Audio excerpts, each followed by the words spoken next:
Hello Capricorn, it's umomgtarot and this is a bonus reading. This is your someone's planning on reaching out. Who? And we're going to look at the astrology reading cards and figure out what's going on with the tarot. Here we go. Who's reaching out? Who's reaching out to the Capricorn? Here we go. Your first card is Pisces, and the energy is wistful, endlessly loving, compassionate, and forgiving. It confuses and softens resolve. So we have a very sensitive being. Now this could be their sun, moon, rising, or the energy that they possess. And this is a very sensitive being that is, they're planning on reaching out. They're plotting, they're scheming, possibly to tug at your heartstrings. Your next card is Sagittarius, and the energy imbues power, superior confidence, and enthusiasm with faith, good fortune, and authority. Adventurous person. It might be somebody that you look upward at, as far as, since they have power and confidence, so you're always trying to strive for that.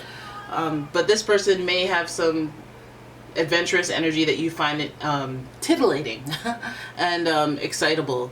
These two cards, or these two signs, are also associated with Jupiter, which causes growth and expansion. So, when we think about Capricorn and your strengths, they don't, they align business and organization and being on time and being routine and being structured and disciplined and willpower, which causes great success in your life. And anybody who has Capricorn-like qualities, right? But with But with Pisces and Sagittarius, there's a little bit of luck going on where things happen and it's all of the divine. And I'm not saying you don't have luck, but that's what you learn from them. That's what you take away from them. You notice how kind of they mold energy, if you will. And then we've got Capricorn, we've got Leo. And the energy is flamboyant, dramatic, proud, and passionate. It focuses on the importance of self-belief. Look at my cat meowing at me. I can't even pay attention to her because I got a comment that was like, hey, get control of your animals and just stick to the reading. Hey, get off my channel. When I came to rent this place, I said, are pets friendly in here? I was considering the cat. I wasn't considering anybody. Who's this person commenting and it's like, oh, put your cat somewhere. No, put yourself somewhere. Out the door. Okay? But anyways, you got a cat right here. You got Leo. And this is a lot of ego, which, has been exhibited there. So this person may have a sense of pride. That might be the shadow part of it, especially with the growth and expansion and the wisdom of that Pisces and Sagittarius energy. And then the struggle with the ego, or maybe even just the confidence, just enhancing the ego, fluffing it up, making it thick. People like thick egos. But yeah. So let's have a look at this type of personality coming at you. Like, what is... You're secretly wanting to reach out. You're planning on reaching out, and I want to know what it's about. What are you going to reach out to this Capricorn about? Let's see. Playtime is over. Where you at? Right? So this person... Oh! So something has transpired. Something has transpired. There is this... Wait, let me zoom out because there's a little cutoff there. The Death card. So the Death card is associated with Scorpio, but we know there's a monumental shift in this person's energy, whether it be, I'm reaching out to tell you that I'm never talking to you again, and it's like, why would you do that? That doesn't make sense. Whereas this person might be like, hey, reaching out randomly, because we have that luck factor, to tell you that I'm not paying for this anymore, or I'm changing the Netflix password, or something a little more serious than that. Something is coming to it. I'm calling you about a death that has happened. Okay? But let's keep going. Let's figure this out. Let's not dial in on the one card, because this is about Capricorns and who is planning on reaching out. What they're reaching out about. We have the Emperor here. Now we have some synergy going here, because the Death card is ruled by Scorpio, who is ruled by the planet Pluto, but also Mars. And the Emperor is ruled by Aries, who is ruled by the planet Mars. So we see some planetary synergy when it comes to your theme, your personality, and then it reproduces in the spread. So their actions will dictate kind of a merged intention, two perspectives. Then we have 10 of Cups. So at least there's some concluding energy where it's like, what I want to come to conclusions. I want to come to a peaceful place, or I want to come to a this is how it is type energy with you. Ten of Cups this is a emotionally fulfilling energy. This is a full circle kind of feeling of energy, which means it's not necessarily the most beautiful, but it's like a coming to a place of contentment and feeling like, oh, okay, all that happened I'm satisfied with the cycle that we just done completed, even though it was messy at times. It taught me a lot. I have some gratitude, and I have some sense of closure and some sense of continuance. Like, let's move on past this thing that has past that chapter. And then we've got the Nine of Swords. Nine of Swords is giving anxiety. This is like giving me the Ten of Cups, and then after that, the subsequent Nine of Swords is giving me this like feeling of, no, I'm fine, everything's good now. Okay, that's good. And then you get hit with anxiety. So let's pull your last card, which is the King of Wands. We're still giving that energy. It feels like there's somebody in your life that, like, you know, this person reaching out. When they come in, it feels like it's hot. It feels like it's a very either chaotic or a very intense in a fiery way. Like, you're stressing me out. Like, I want you back, but when they come back every time, you know that they stress you out to the max. And then you start wondering about things, and you start, well, does this mean that or that or that? Like, I lay awake, I dream about it, I think about, I overthink, I underthink, I'm wondering, does this mean that? Does that mean this? Does it, like, and they stress you out, whether it's their own specific actions that are stressing you out, or it's like the part of them that evokes that type of emotion out of you, that unsurety. Unsurety? Is that a word? That's not a word. We see a lot of fire here, so I feel like it is that kind of anxious fire energy, especially with this Death card. It's like maybe even trying to prevent the end.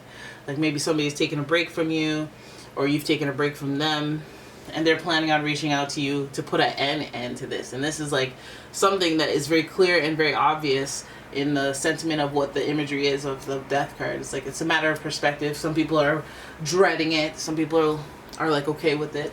Some people are the ones who are dead or done.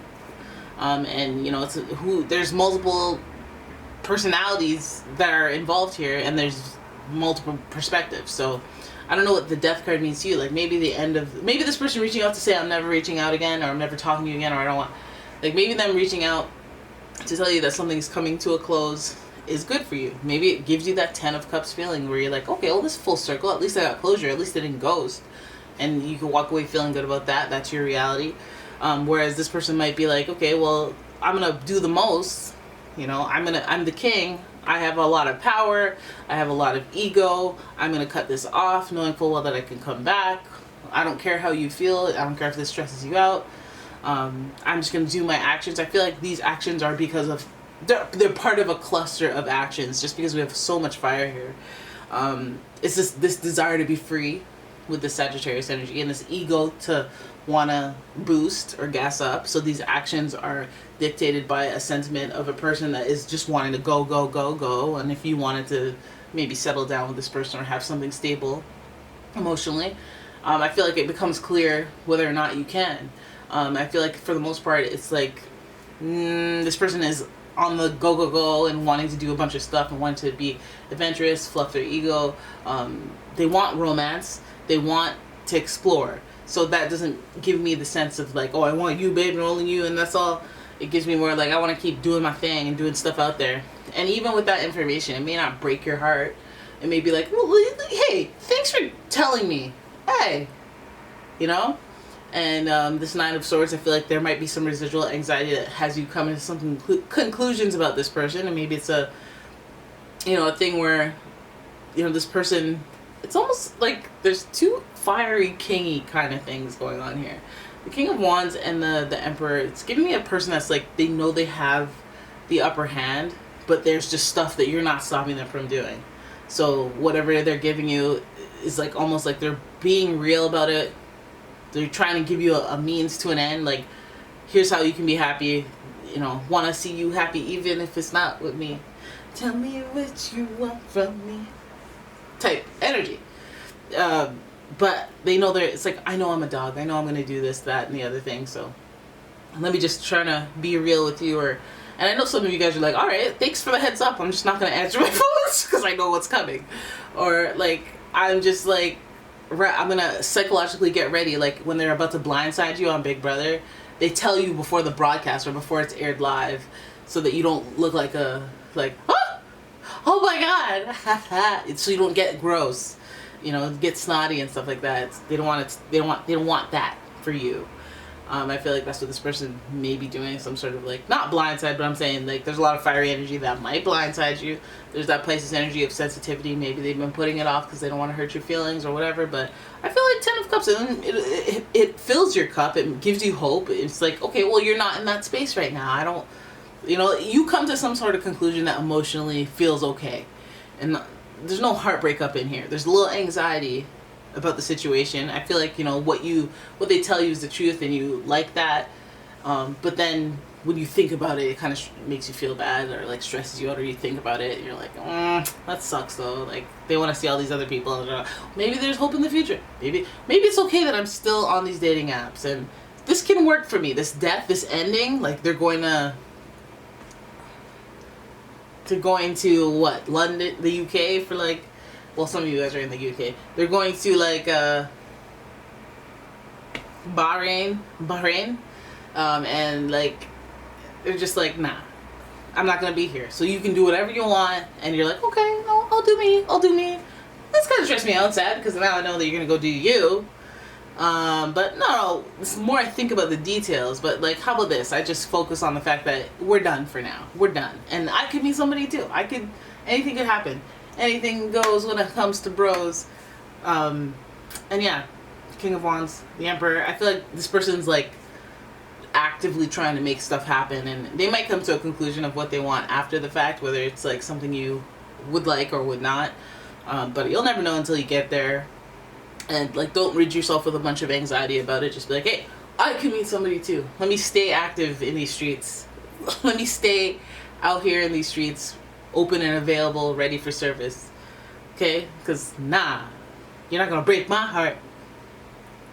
But yeah, so there it is. That's your reading. I hope you guys enjoyed it. If you did, please give the video a thumbs up and subscribe to the channel. Leave a comment, share the video, and if you'd like your own personal reading, please check out the description. There's a link to the website, and there's also a link to my Etsy shop. And if you could head on over there, like some stuff, you know, check it out. There's some handmade stuff there that I make personally. And thank you for watching. I will see you in the next one, guys. Bye bye.